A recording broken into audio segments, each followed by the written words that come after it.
Okay, so I am back with Kate Bateman, who just read a sample, the prologue from Second Duke's The Charm, which was a very fun setup to your new series, which you said is very Charlie's Angels based. And something I noticed about your work in general is there's always a strong element of like adventure to it.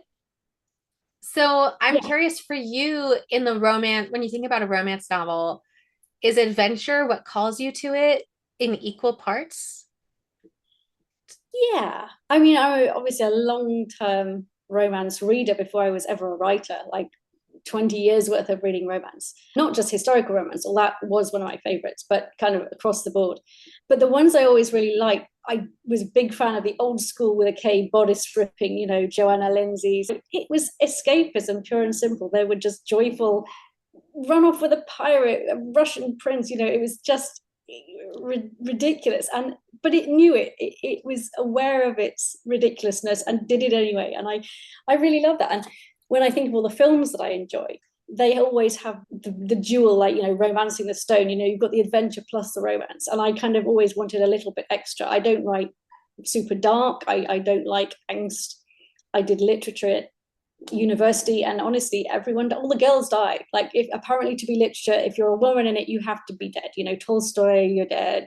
Hardy, you're dead. So that really depressed me, and so I want the girls to be alive at the end and happy and Yeah. have a rip roaring time getting there.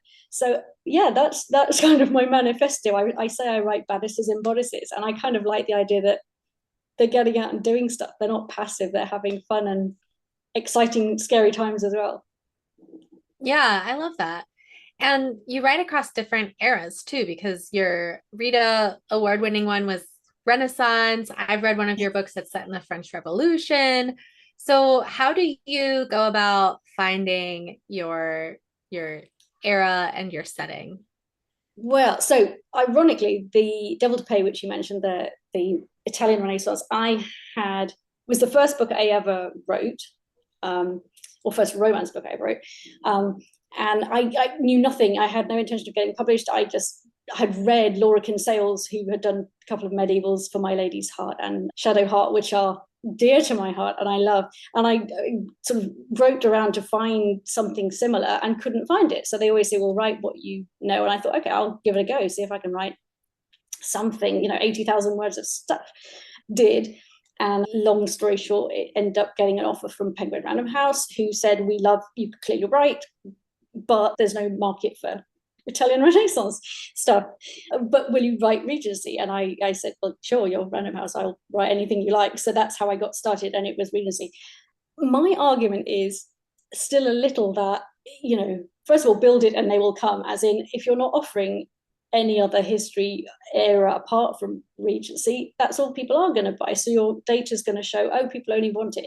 I think, especially now that there are so many indies out there who are able to write any time period. And there are so many cool periods in history that you could write. I mean, I love them all. It does seem a bit sad that we're stuck in the 8 to 10 period years of Regency, but there is a very strong still following for that. And I like it.